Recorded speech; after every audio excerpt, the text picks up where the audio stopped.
On est live, bienvenue à tout le monde, j'espère que vous allez bien.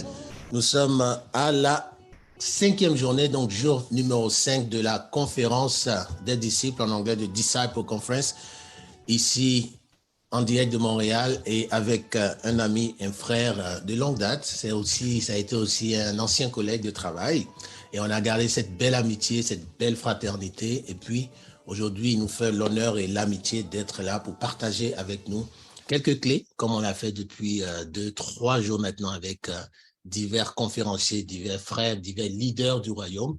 Et puis, on va se faire le plaisir, n'est-ce pas, de vous saluer pour ceux qui sont en direct avec nous. Bonjour, shalom à tout le monde. Dites-nous d'où vous connectez, de quel pays, et puis aussi quelles sont, n'est-ce pas, les attentes aujourd'hui. Qu'est-ce que vous attendez? Donc, depuis quelques jours, on a parlé de s'accrocher aux promesses de Dieu, on a parlé que l'amour, c'est une décision. On a parlé également de faire confiance et par la foi à Dieu. Et on a parlé également de voir la providence de Dieu dans toutes les épreuves, dans toutes les adversités que nous avons. Et aujourd'hui, on a une autre thématique. Donc, René, tu nous diras de quoi il va s'agir tout à l'heure, hein, n'est-ce pas? Ouais. Voilà, et puis tu vas te présenter, n'oublie pas. Je crois que nos amis d'hier, à part Mélissa qu'on a eu qui nous a fait un petit coup de géographie sur la Côte d'Ivoire, Patrice l'a échappé, mais toi, tu ne vas pas échapper, ok? Toi, tu ne vas pas échapper, donc tu vas nous parler de la Côte d'Ivoire, de la géographie, de quoi est-ce que les gens, n'est-ce pas, peuvent s'abreuver ou se nourrir quand ils arrivent en Côte d'Ivoire, à part la tchéké et la loco. Donc toi, tu as une colle ce matin, n'est-ce pas? Donc tu vas nous donner des plats peut-être typiques de la région, c'est ça? De ta région? Oui, je vais essayer. Parce que tu es ivoirien, n'est-ce pas? Oui, je suis ivoirien. Voilà. Mais donc, je ne vis pas en Côte d'Ivoire. Depuis quelques mois, je ne vis pas en Côte d'Ivoire. Ok. Mais tu es ivoirien. Tu vis où? Je suis ivoirien. Je suis au Bénin. Au Bénin, ok. C'est loin de la Côte d'Ivoire, pas vraiment. Hein? Non, c'est une heure et demie, à peine 1h30. Ok, super. Good.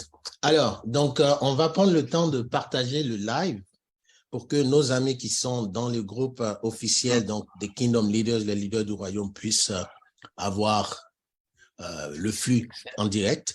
Et puis, donc, René, on va le faire, on va pas déroger à la règle. On va aller sur nos téléphones portables. On va aller sur nos téléphones portables. On va mettre juste un peu la musique de fond pour nous aider à passer ce temps. J'avoue que je ne sais pas. Donc, alors.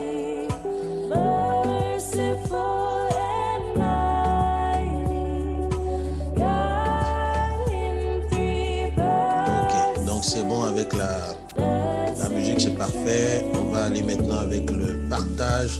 Donc, on a 1 minute pour partager le live. Donc, nous, on va le faire déjà dans le groupe. Ensuite, on va aller sur les différentes pages. Voilà, donc, allez-y.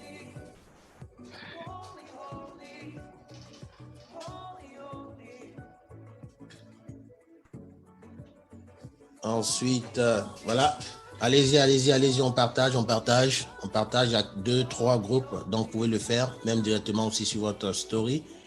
Et puis, on va démarrer dans quelques minutes. Je veux rappeler que la thématique de notre conférence, donc de la Disciple Conference, c'est imparfaitement parfait. Ce qu'on veut faire ressortir, c'est vraiment le côté humain, le côté imperfection de l'homme ou de la femme que nous sommes dans la chair, quand bien même nous sommes des enfants de Dieu. Donc, c'est pas toujours le côté beau qu'il faut privilégier, c'est pas toujours le côté beau qu'il faut voir, mais il y a des personnes, il y a des hommes, il y a des femmes aujourd'hui qui souffrent, qui ont des difficultés, qui ont des problèmes. Et au travers de cette conférence, nous voulons faire ressortir les clés, nous voulons faire ressortir les éléments sur lesquels on peut s'appuyer pour, n'est-ce pas, faire confiance à Dieu, avoir la victoire dans les épreuves, dans les difficultés, mais aussi dans l'adversité, n'est-ce pas, René? Oui. C'est de ça que tu vas nous parler aujourd'hui. Exactement. Super.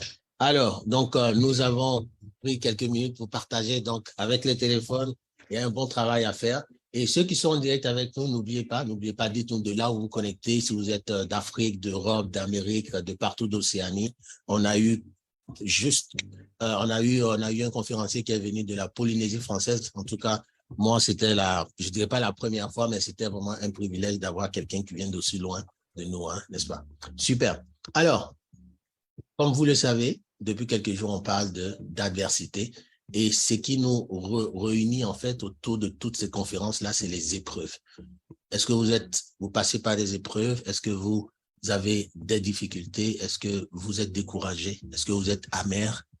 Est-ce que vous devenez incrédule? Est-ce que vous vous posez la question de savoir est-ce que Dieu est digne d'être fait? Enfin, est-ce que Dieu est digne de confiance? Voilà quelques réponses ou quelques questions que certainement beaucoup se posent dans cette saison et auxquelles nous allons essayer de répondre à travers des expériences vécues, à travers des partages, à travers, n'est-ce pas, la puissance du Saint-Esprit qui va conduire ce moment. Donc, je vais prier, René. Je vais prier pour confier ce moment au Seigneur. Dieu éternel, nous te bénissons, nous te remercions pour ton amour, pour ta grâce. Nous te remercions pour ce temps de partage, de communion fraternelle. Ta parole déclare que là où 2 ou 3 sont réunis en mon nom, je suis au milieu d'eux, mais aussi qu'il est bon et doux pour des frères de demeurer ensemble, car c'est là que tu envoies la bénédiction, la vie en abondance. Et nous sommes convaincus que tu es avec nous ce soir. Nous prions que tu puisses toucher les cœurs des personnes qui sont là avec nous ce matin ou ce soir, des personnes qui recherchent, qui s'attendent à toi, des personnes qui s'attendent à une solution, qui s'attendent à une réponse de ta part. Seigneur, ce n'est pas à nous, Seigneur Dieu, que ces choses sont demandées, mais c'est à toi. Et nous prions que tu fasses grâce, Seigneur mon Dieu, et que ces requêtes se transforment en action de grâce pour que les témoignages, beaucoup de témoignages soient rendus, non seulement pour la gloire de ton nom, mais aussi pour le bénéfice de tes enfants. Merci pour tout ce que tu fais. C'est au nom puissant de Jésus nous avons prié. Amen. Amen. Amen, amen. Donc, allez-y, écrivez Amen dans le chat pour nous permettre, n'est-ce pas, d'avoir une meilleure portée et puis à avoir d'autres personnes qui se connectent.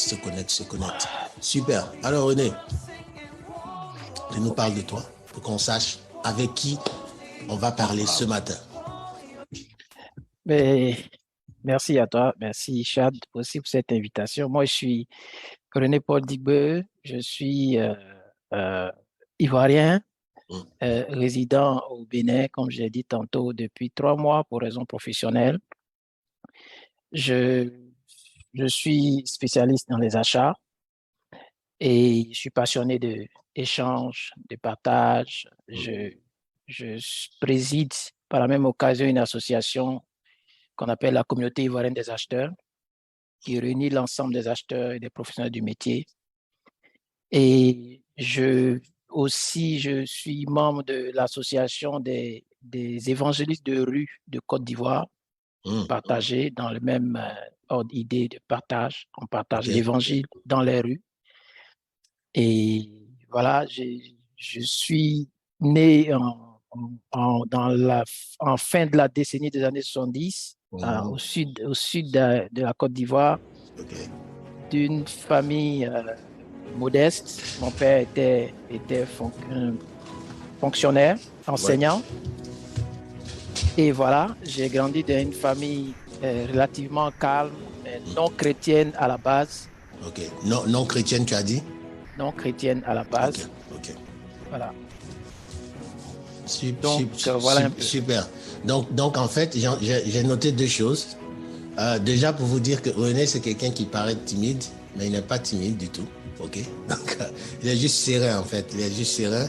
Et j'ai noté 2 choses. La première des choses, tu fais partie de l'association des évangélistes de rue. Tu vas nous dire un peu ce que c'est? Déjà, pour ceux qui ne savent pas ce que c'est, donc nous expliquer, c'est quoi l'évangélisation de rue, c'est quoi un évangéliste de rue? Bon, notre association regroupe tous les évangélistes libres qui ne sont pas liés forcément à une dénomination et qui ont le fardeau de partager l'évangile dans les rues, parce qu'il y a des gens aussi dans les rues qui ne peuvent pas venir dans nos églises. Donc, on a un ensemble de groupes, de différents groupes dans différentes communes d'Abidjan, dans les 10 communes d'Abidjan, qui investissent les rues de Côte d'Ivoire 24 heures sur 24, 7 jours sur 7. Et nous organisons des événements éclatés, mais aussi des événements en commun, comme par exemple la fête de l'Évangile, qui a débuté l'année passée, c'était la première édition. Et la deuxième édition, c'était cette année. La fête de l'Évangile, c'est un jour qu'on choisit, c'est le 7 août, en fait, le jour de l'indépendance de la Côte d'Ivoire. Couplé à l'indépendance de la Côte d'Ivoire, on célèbre la fête de l'Évangile. Et puis, on fait un événement grandiose, un concert avec des évangélistes. L'année passée, on avait 200 évangélistes disséminés dans tous deux plateaux. Cette année, on avait 1 millier Deux environ. plateaux, c'est un quartier d'Abidjan. On avait 1 millier environ d'évangélistes. C'était à Makori, à Nomambo. C'est des moments qui sont vraiment... Et qu'est-ce que vous faites concrètement? C'est quoi un évangéliste de rue? Il fait quoi? Un évangéliste de rue, comme j'ai dit, c'est quelqu'un qui prêche l'évangile dans la rue, comme les pasteurs au sein de l'église. Qui prêche l'évangile, qui annonce l'évangile, la bonne nouvelle aux gens dans la rue, dans les marchés, partout. Donc, un évangéliste de rue, en fait, c'est quelqu'un qui sort, qui va dans la rue. Dans la rue. Donc, c'est les personnes qu'on voit souvent qui crient dans la rue, en fait. Dans la rue, c'est ça. Qui parlent de Jésus dans la rue. Dans la rue. Et souvent, on les assimile à des personnes qui sont folles, c'est ça? Oui, souvent, on les assimile. Mais nous, on veut, parmi les évangélistes de rue, il y a toutes les couches sociales. Hein. Vous avez des fonctionnaires, vous avez des hommes d'affaires, vous avez des étudiants, vous avez des chômeurs. Tout le monde fait cette œuvre-là. Il y a même des artistes, des artistes connus, de renom. Et moi, j'ai un petit témoignage juste entre parenthèses sur ça. En 2017, mon contrat de travail avait pris fin. Et puis, je suis resté un moment à la maison et à un moment, j'ai commencé à stresser, j'ai commencé à déprimer. Et puis, je me suis dit, mais pourquoi je déprime? Parce que je n'ai pas de travail. Il y a du travail dans la maison du Seigneur. C'est comme ça que je suis rentré dans la dynamique de rue et j'ai commencé à distribuer des traités dans la rue, Carrefour. Et puis, je suis rentré en contact avec quelqu'un qui prêchait dans la rue, qui m'a impacté. J'ai commencé à prêcher dans la rue. Ça n'a pas fait 3 mois. J'ai eu un autre contrat plus grand que ce que j'avais avant. Ça n'a même pas fait 1 mois. Je vous dis qu'il y a beaucoup de choses, beaucoup de belles choses qui se passent dans cette association-là. Super, super. Moi, j'ai envie de te poser encore 2 autres questions avant qu'on passe vraiment à ton témoignage et à l'encouragement et l'exhortation qu'on a ce matin ou ce soir. C'est qu'est-ce que ça prend pour être un évangéliste de rue? Est-ce que c'est un appel? Est-ce que c'est une parole? Est-ce que c'est est-ce que c'est un appel? C'est une parole? Et puis, c'est quoi le challenge ou le défi numéro 1 quand tu reçois ton appel, quand tu reçois cet appel-là de partir? Parle-nous de toi concrètement. Non, en fait, c'est un fardeau, c'est une charge. Une charge, c'est un peu trop lourd. Et c'est un désir de partager l'évangile dans la rue, comme le Seigneur lui-même le faisait dans la rue, comme ses disciples le faisaient dans la rue. Ça, c'est peut-être un appel, c'est certainement un appel. Pour certains, c'est un appel. Pour d'autres, c'est vraiment un fardeau. Pour d'autres, c'est une passion. Pour d'autres, ils aiment, ils le suivent. Les challenges qu'on a, c'est qu'est-ce qu'on dira? Qu'est-ce que mes amis diront? Qu'est-ce que mes collègues vont dire, me voir dans la rue et tout. Je me souviens la première fois quand je commençais à accompagner mon coach, mon mentor. Je l'accompagnais, on allait. Et puis, un jour, pendant qu'on allait, il me disait, c'est toi qui prêches aujourd'hui. Il m'avait pas averti. Ça m'a choqué, quoi. Ça m'a choqué. Je lui ai dit, mais tu m'as pas averti. Il dit, ouais, mais c'est ça. On va pas t'avertir forcément. Tu es venu à moi 1 fois, 2 fois. Et comme ça, quand je suis arrivé, on a placé le matériel et tout ça. Il m'a donné le micro et puis allez, il s'est éloigné. Avec des micros et tout ça. Hein? Certains, ceux qui peuvent s'acheter un mégaphone, s'achètent un mégaphone. Ceux qui ne peuvent pas, ils le font à gauche déployé. Et il y a vraiment de belles choses dans la rue. Moi, je me souviens, on était en train de... on a un frère, mon coach par exemple, qui prêchait dans la rue un jour comme ça. Et puis, quelqu'un est arrivé, s'est arrêté. Il a commencé à, comme on dit en Côte d'Ivoire, travailler sur lui. Et c'était quand il a fini de prêcher. Travailler sur lui, c'était quoi concrètement? Comme on dit en Côte d'Ivoire, il a commencé à lui faire des offrandes. Il a commencé à verser de l'argent, des billets rouges sur lui. Et le frère, mon coach, il était vraiment choqué parce que quand il a fini, qu'il a ouvert, il a fait le point, c'était juste ce qu'il manquait à la maison avec sa femme pour régler leurs dettes. Wow.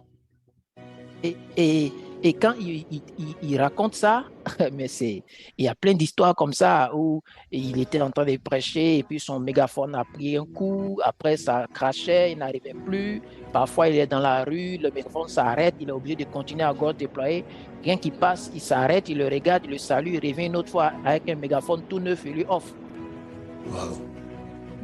Il y a Donc, en vraiment fait, les ministères sont de tout genre, ils peuvent se faire tout partout, genre. partout. Comme tu l'as dit au départ, Ouais, ouais, là, il y a du travail dans la maison de l'Éternel. ouais. Il y a du travail Pour, dans la maison éternelle. pour la petite histoire, moi, je crois que j'ai vu une de tes vidéos sur Facebook. Je sais pas où c'est peut-être Facebook dans le temps. Ça fait quand même une dizaine d'années. Hein. Ouais, ouais. Et j'étais étonné. Et, et à cette période, on était ensemble, on travaillait ensemble dans la même organisation. Ça devait être en 2018, je crois, 2017, fin 2017, début 2018. Ça devait être début 2018. Non, j'ai vu une vidéo avant ça. Avant ça, ok. C'était quand même une vieille vidéo, peut-être. Ou peut-être je me trompe. Mais je me rappelle que j'étais quand même un peu, je vous cache pas, j'étais un peu choqué. Je me suis dit, ah, mais lui, c'est quand même un boss. Mais qu'est-ce qu'un boss va faire dans la rue? OK? Je te fais juste une petite, je te fais juste un petit point sur ça, sur cet élément. On m'a rendu un témoignage, j'ai vu, je crois, j'ai dû voir la vidéo d'un milliardaire au Nigeria. Il est venu, il a garé sa voiture de luxe, il est descendu avec son mégaphone et il a commencé à prêcher dans la rue. Tu comprends? Tu vois?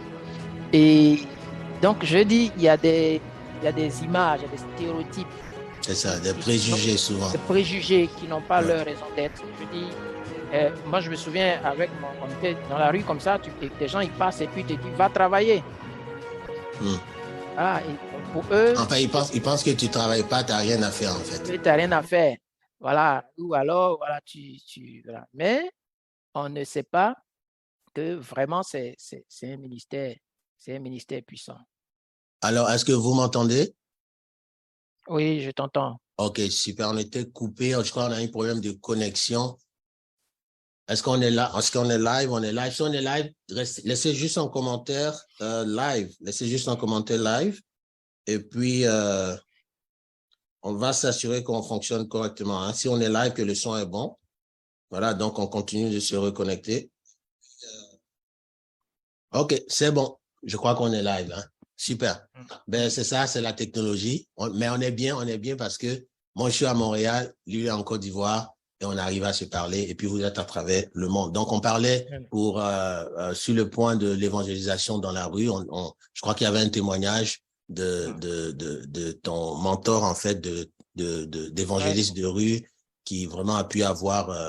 enfin, je suppose qu'il a prié le matin, il a demandé à Dieu de l'aider et puis Dieu l'a écouté, Dieu l'a exaucé. Donc ça, c'était une parenthèse avant de parler vraiment de ton témoignage, mais je crois que tu as brossé plus ou moins la situation dont nous allons parler tout à l'heure.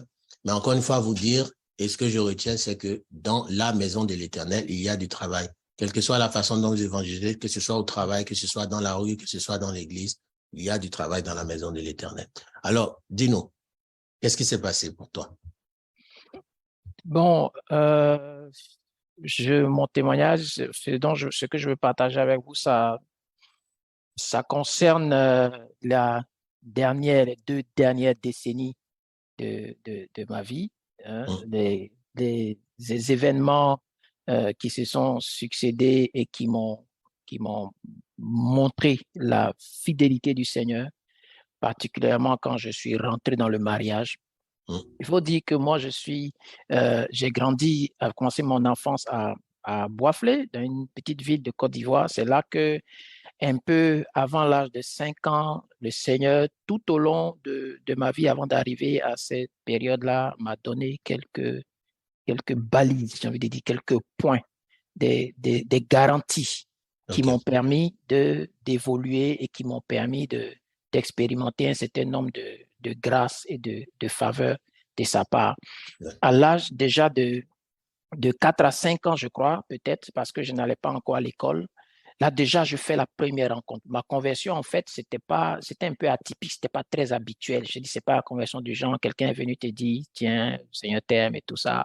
Moi, déjà, le Seigneur déjà me montrait déjà dans mon esprit, quand j'étais déjà à 4, 5 ans, que j'étais mort. C'est-à-dire, je me voyais, j'ai compris que c'était la mort. Je me voyais suspendu dans les airs et puis je vois mes parents à terre, au sol, et je ne peux pas les atteindre, je ne peux pas parler avec eux, ça me rendait vraiment malheureux. Je me disais, mais comment je peux me débarrasser de ça? Comment je peux me départir de ça? Et je suis vraiment en danger. C'était un enfant. Je me demandais comment. Et quand je suis allé à l'école, je suis arrivé au CE2, il y a des gens qui venaient nous rendre visite, des jeunes qui venaient à l'école vers 16 heures, quand on a fini les cours, qu'on entendait jouer, qui venaient pour nous parler du Seigneur Jésus, pour nous Pour vous donner raconter l'évangile. pour nous raconter des histoires de la Bible. Et c'est là que j'ai entendu l'histoire de Noé, l'histoire de Noé, et, et avec le déluge. Et cette histoire m'a choqué en même temps, et j'ai compris que c'est de ça que j'avais besoin. C'est comme ça que ma rencontre avec le Seigneur a commencé, et j'ai pas été un enfant normal. Je dis comme les autres enfants Depuis là. voilà, qui peuvent n'importe quoi, la vie, qui peuvent faire leur vie, qui peuvent tricher en classe, qui peuvent prendre la drogue, qui peuvent mettre vraiment plein de choses comme ça. Et ça m'a vraiment épargné. Et après, on est arrivé à Boisflé très rapidement, où mes parents ont été affectés après, et j'ai fait d'autres rencontres là-bas, une rencontre d'un groupe de jeunes ados comme moi à l'école, à la maison, qui étaient des passionnés du Seigneur. C'était pour la plupart des enfants de pasteurs, des enfants de diacres, d'anciens, des choses comme ça. Moi, j'étais un peu le seul qui était des familles non chrétiennes. Et ça m'a boosté. C'est là que j'ai vécu la communion, j'ai été moulé dans la communion, dans la vie chrétienne, à l'école, à la maison. On était tout le temps ensemble. Il y avait des aînés qui nous boostaient. Beaucoup parmi eux sont devenus des serviteurs de Dieu, notamment le pasteur Mohamed et tout ça, qui étaient des aînés, des dévanciers, puis bien d'autres qui sont devenus des serviteurs de Dieu. Et Donc, déjà en fait, là-bas, tu as baigné dans un environnement vraiment où la parole de Dieu était prêchée, tu as eu était des penché. personnes. Donc, on va dire le bon environnement vraiment pour croître et grandir spirituellement. Ouais, Ça, c'est important. Ouais, Est-ce que ça a fortifié d'une certaine façon ta foi jusqu'à aujourd'hui? beaucoup dans la suite, vous allez voir, c'est que ça a été. Ça a été pour moi comme je dis, des garanties. Ça a forgé, ça a construit comme des balises tout au long. Et donc, ce qui a fait que même quand j'étais au fond, Oui. quand je touchais le fond, je savais que je ne pouvais pas rester là, c'était pas ma place. Alors, parle-nous de ce fond-là. Je sais qu'il y en a beaucoup, il y a beaucoup d'histoires, on en a discuté, mais ce fond-là vraiment qui a fait la différence et que tu veux, n'est-ce pas, partager, ou tu vas partager avec nous des clés sur comment regarder les yeux fixés sur Dieu dans l'adversité. Parle-nous de ce fond-là. Comment tu y arrives et comment ça se passe et comment tu en sors? D'accord. J'arrive à Abidjan. Après mon bac, déjà mon bac, ça a été encore un miracle du Seigneur. Je n'étais pas un élève extraordinaire. Je n'étais pas un élève. Et non, c'était encore un miracle. Et j'arrive à Abidjan, fougueux. Je dis, écoute, moi, je veux faire mon doctorat. C'était mon target, c'était mon objectif. Je disais, le doctorat ou rien, je me concentre à ça et je ne fais pas autre chose. Et c'est vrai, entre mes amis, ma promotion, mes frères, certains étaient aussi orientés, recherchaient aussi quand même une compagnie, avoir une fiancée, se marier. Je me disais, non, non, non, moi, j'y vais à fond, je finis avec ça avant de penser à autre chose. Et je passe ma première année à la fac, ça se passe bien. La deuxième année, je fais une autre rencontre. Et là, les choses vont basculer par rapport à mes projets, par rapport à mes projets personnels. Je rencontre une jeune sœur de l'église, qui est devenue ma femme aujourd'hui. Et, et voilà, on est amis, on s'entend bien, on aime être ensemble, mais j'évite d'aller, de penser au mariage. J'évite parce que j'ai encore mes projets jusqu'à ce que Dieu nous oriente autrement, m'oriente autrement. C'est un peu comme si il m'avait un peu forcé la main. Voilà. Donc, tu n'étais pas, en fait, tu n'avais pas de projet de mariage, mais pourtant, vous entendiez bien, c'est quelque chose qui était faisable, qui était probable, mais pour toi, c'était non, c'était pas ce que je veux. Et finalement, Dieu vous force la main et puis... Et donc, voilà,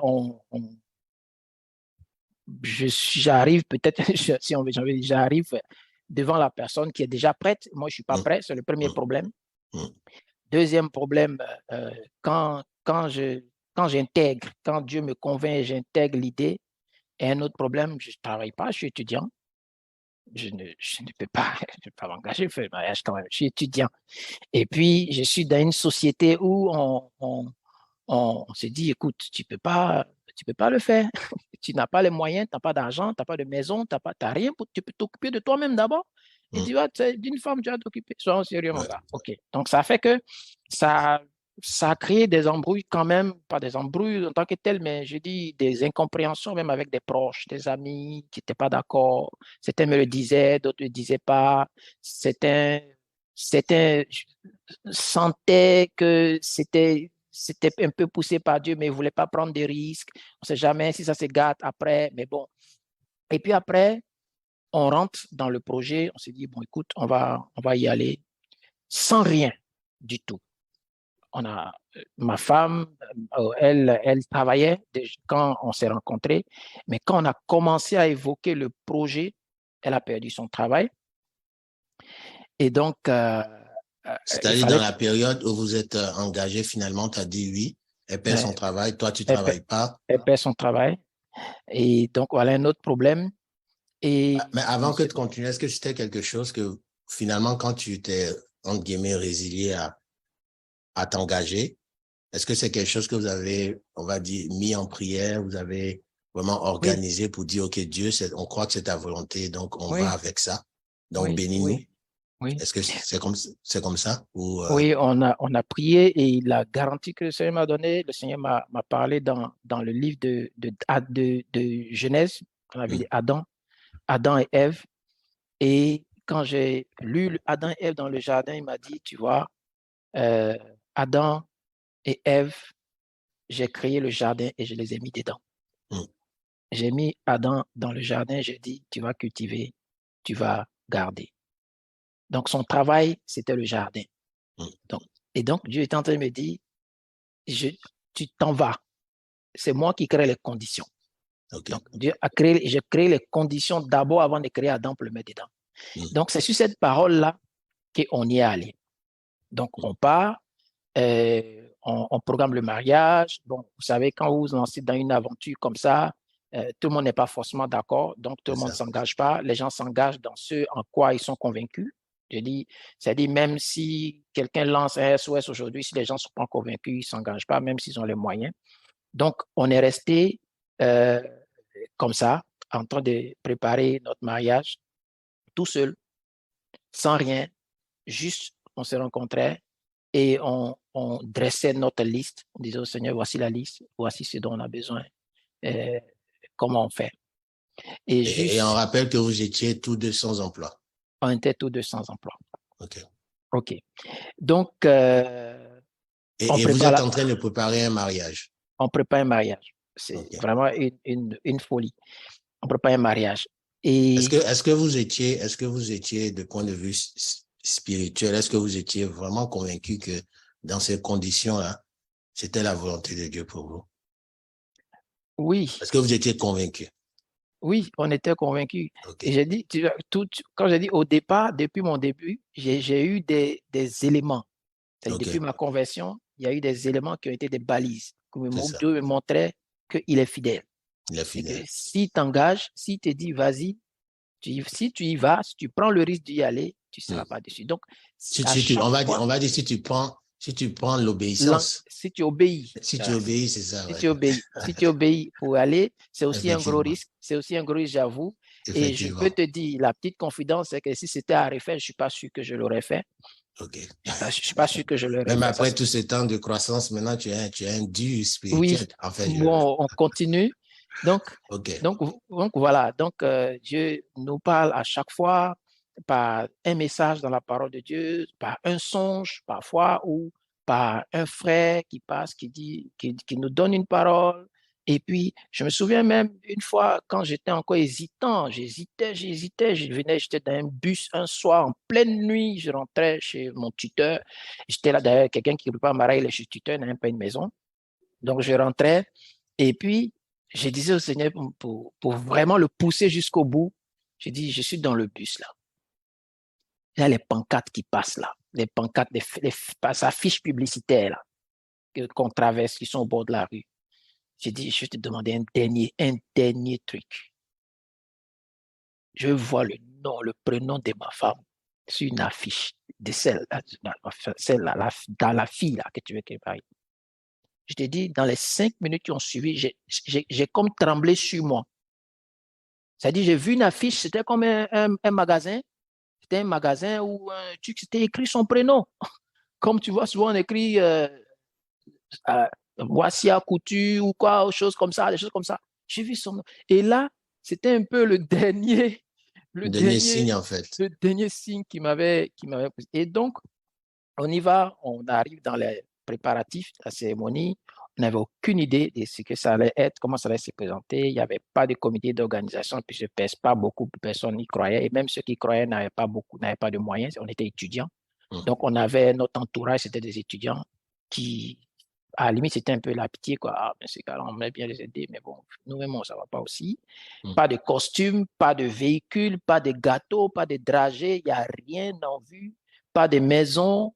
D'ailleurs, c'est le jour du mariage que j'ai pu avoir une maison, un studio quelque part. Bref, on va y arriver. Donc, rien du tout.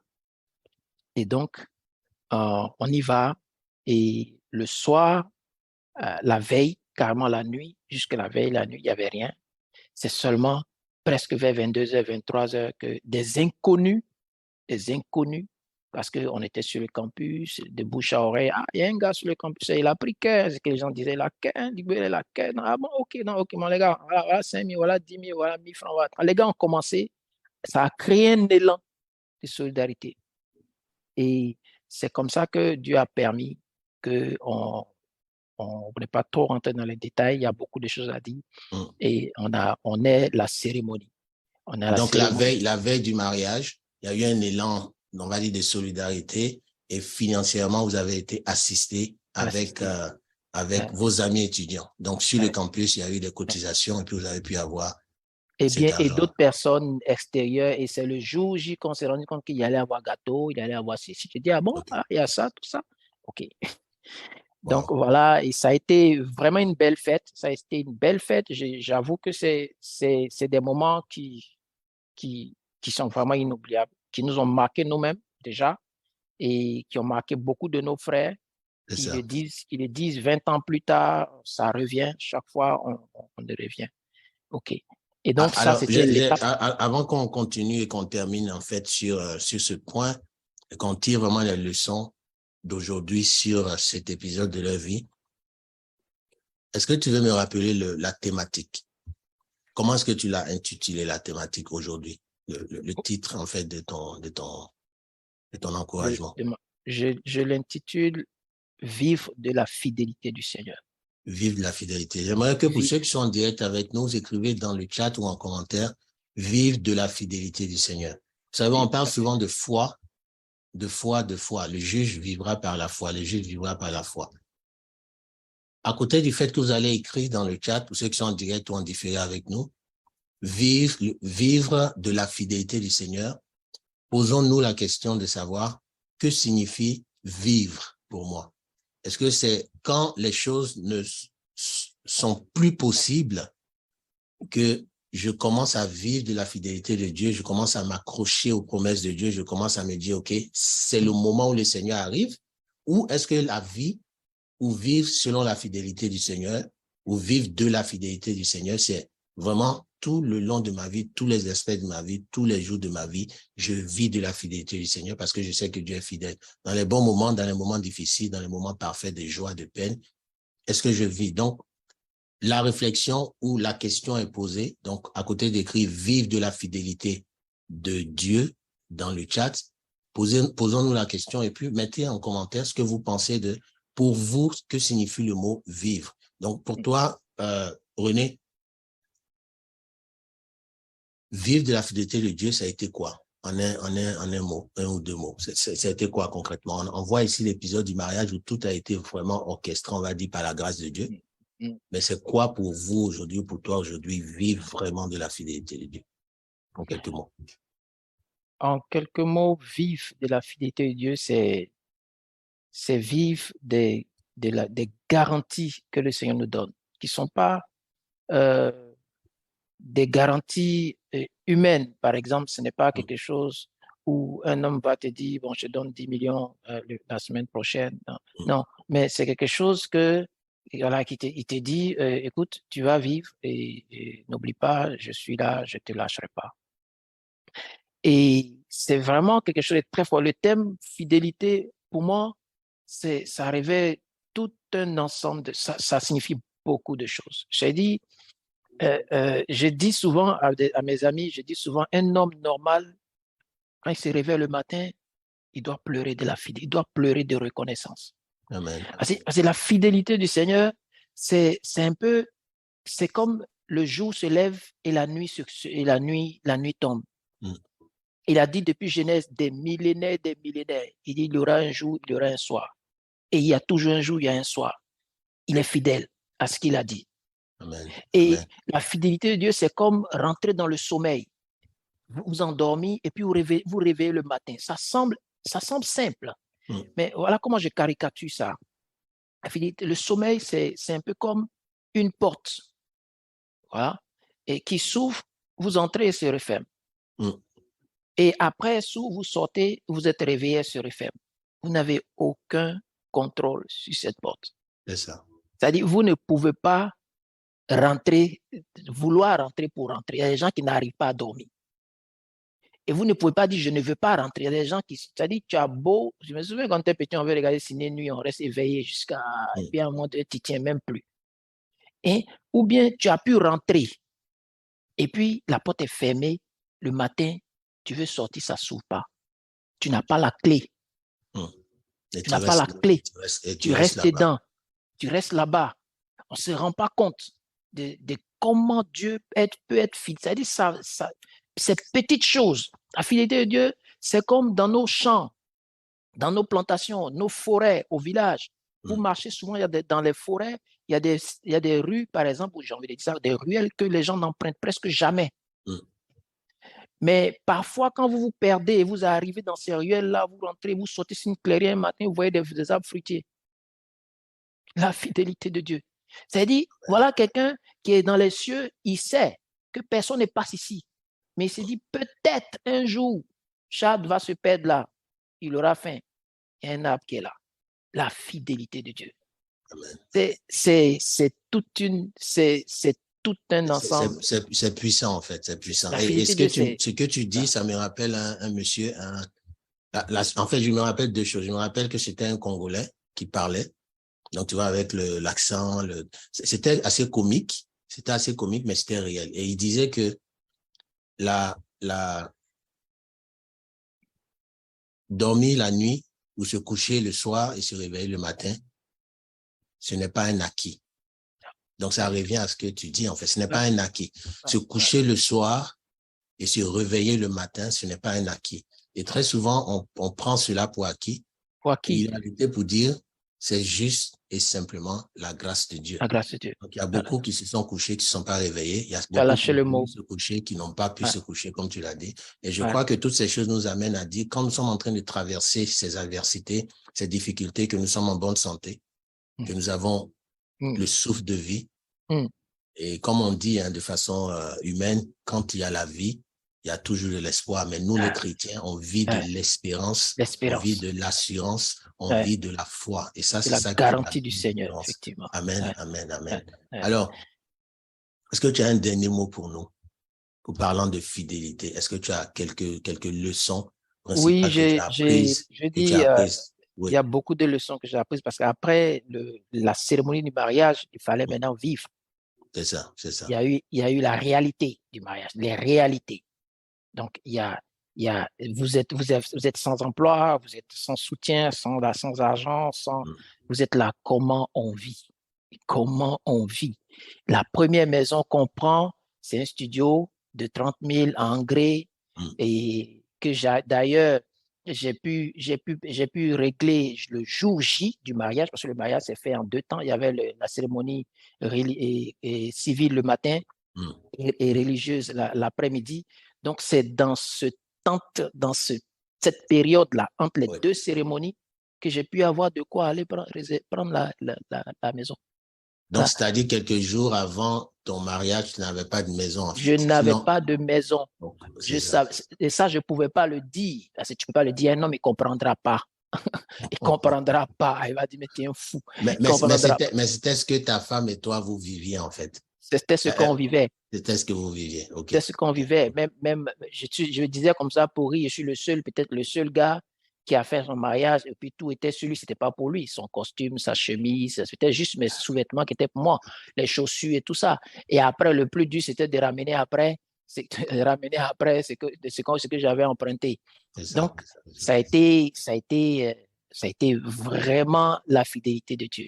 Amen. Et donc, je comprends pourquoi le thème, en fait, que tu as décidé d'aborder, c'était vraiment la fidélité de Dieu. Et je crois que tu voulais nous partager plusieurs leçons, mais une des leçons, éventuellement, ou une ou deux des leçons que tu avais sur ta liste et qui, moi, me marquent. Je crois que c'est la première et la deuxième que tu veux bien partager avec nous par rapport à tout ce que vous avez vécu, avant qu'on termine dans quelques minutes.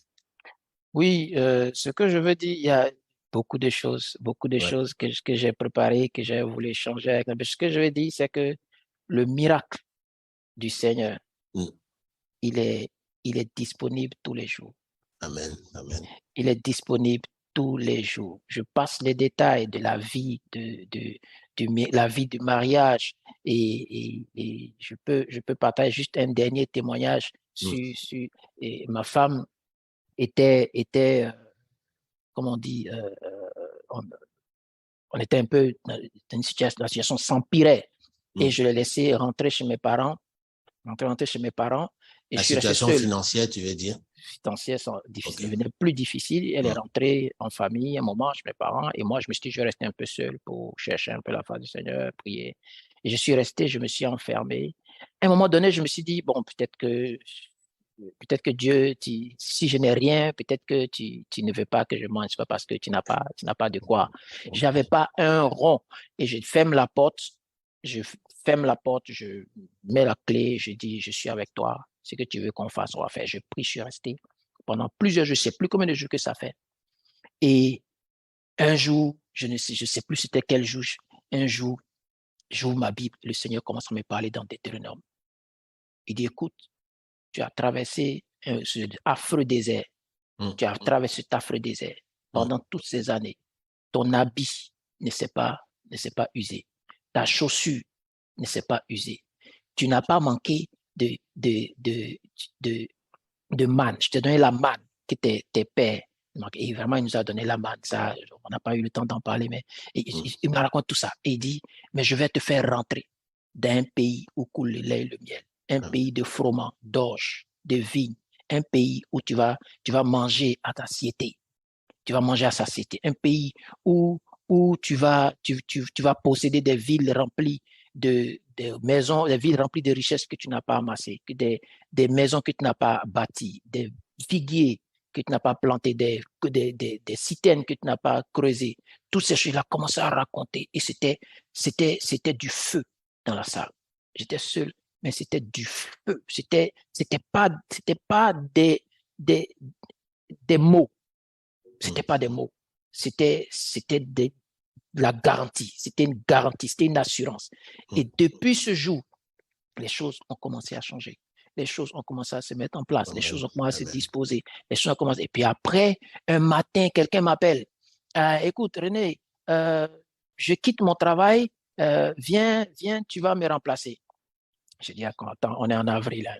C'était en avril. Je dis, on est en avril. Vraiment, faut pas il y a trop de problèmes actuellement là. Il n'y a pas besoin de jouer.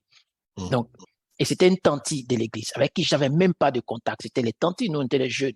René, écoute, je viens, non, je blague pas, viens. Je dis, ah bon, ok, d'accord, c'est une tante, je pars. La dame travaillait dans une organisation, une organisation des Nations Unies, et elle devait partir. Et avant de partir, ses patrons lui ont dit, recommande-nous quelqu'un qui va venir postuler et puis on verra. Donc, c'est comme ça. C'est comme ça que je suis rentré et je suis arrivé à l'interview, je connaissais personne. J'avais des gens qui avaient des niveaux et tout, et tout, et tout, et tout. Mais qu'est-ce qui s'est passé derrière? C'est plus tard, j'ai appris ça. Ce qui s'est passé derrière, c'est que la sœur, la tante, elle avait appelé une autre sœur. Tu vois? Elle avait appelé une autre sœur pour lui dire, voilà, qui avait un bon niveau. Moi, je n'avais même pas dit. Et la sœur était femme de pasteur. Son mari était assistant pasteur. Et quand on lui a donné la nouvelle, elle était contente. Gloire à Dieu, gloire au Seigneur. Elle rentre à la maison, elle dit à son mari, voilà le témoignage, Dieu m'a ouvert une autre porte, voilà, tout ça. Ils sont en train de prier. Ils disent, ils vont prier. Quand ils ont commencé à prier, la sœur a commencé à prophétiser. Elle a commencé à prophétiser, la femme. Son mari et ses enfants étaient là. Prophétiser, prophétiser, prophétiser. Son mari et sa femme sont restés bouche bée en train d'écouter. Ils ne priaient plus. Et quand il a fini, son mari lui a dit, chérie, tu sais ce que tu as dit? Elle dit non. Il dit, tu viens de dire que le travail que Dieu est en train de t'ouvrir là, ce n'est pas pour toi, c'est pour René. Elle dit, ah ouais? Il dit, oui, c'est ce que tu viens de dire. Donc, ils ont dû reprendre leur souffle. Et c'est comme ça qu'elle a donné mon numéro à la tante qui ne me connaissait pas et qui m'a appelé. Et je suis parti à l'interview. Et je suis parti à l'interview, j'ai fait l'interview. Et Dieu a ouvert la porte. Et c'est comme ça que Dieu a commencé à ouvrir des portes. Vraiment, la fidélité de Dieu est source de beaucoup de témoignages. On peut en parler des heures et des heures et on n'en finira pas. Alors on se lasse pas de voir comment est-ce que Dieu travaille dans les secrets, quelle que soit la façon. Notre objectif, ce n'est pas de comprendre les voies de Dieu. Comme la parole de Dieu le déclare, les voies de Dieu sont insondables. Les voies de Dieu sont autant que le ciel est éloigné de la terre, mes pensées sont pas vos pensées, mes voies ne sont pas vos voies.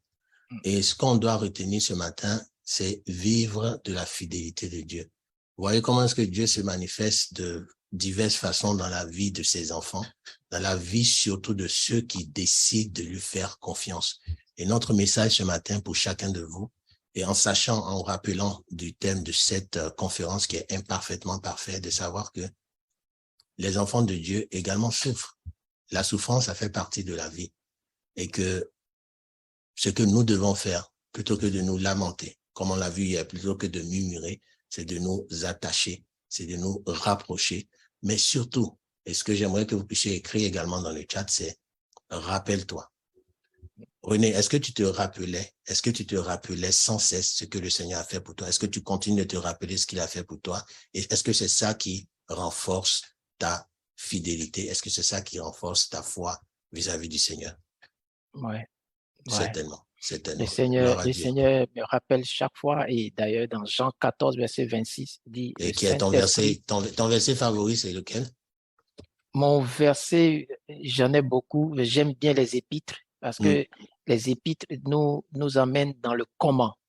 L'Ancien Testament nous dit le quoi, enfin nous dit la promesse qui va arriver, et le Nouveau Testament dit le quoi, mais le quoi qu'on a vu là, c'est dans les épîtres, on nous explique comment ça se fait. Et j'aime bien les épîtres parce que j'aime ce qui est pratique. Ça nous aide à pratiquer réellement la parole de Dieu pour avoir les résultats. Quel est le verset que tu préfères qu'on va retenir pour ton passage ici avec nous? Le verset que je veux qu'on retienne aujourd'hui, c'est Jacques chapitre 1, verset 2. Jacques chapitre 1, verset 2, il dit, mes frères, regardez comme grand sujet de joie les épreuves auxquelles vous pouvez être confrontés.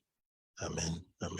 Et plus tard, dans le verset 28 ou 9, il dit que le frère d'humble condition, c'est-à-dire celui qui regarde comme un sujet de joie, que ce frère-là se réjouisse de son élévation. Amen. Parce que dans l'épreuve, c'est comment on arrive à rire, à être un sujet de joie. dans l'épreuve. C'est ça Comment est-ce Jacques qu'on arrive explique. à être joyeux dans le Seigneur? Et je crois que c'est sur cette belle conclusion qu'on va terminer notre entretien avec Jacques, le verset 1 et 2, que tu nous rappelles encore, s'il te plaît. Jacques chapitre 1, le verset 2. Vous pouvez lire tout le chapitre, c'est vraiment très édifiant. Il dit, regardez avec un sujet de joie les épreuves auxquelles vous pouvez être confrontés. Je rappelle que Jacques a été écrit à une communauté qui était en dispersion et qui était dans l'épreuve. Dans l'épreuve. Et voilà, le thème épreuve, c'est ce qui vraiment va tourner autour de notre conférence et vous dire que le Seigneur est présent, le Seigneur vous aime, le Seigneur vous aime. Pour ceux qui ne connaissent pas encore notre Seigneur et Sauveur et notre Maître Jésus-Christ, nous vous prions de bien vouloir vous connecter avec nous dans le groupe Les Leaders du Royaume. Et là-bas, vous allez trouver des ressources. Là-bas, vous allez trouver une communauté de frères et sœurs qui pourront échanger avec vous, mais aussi pourront prier.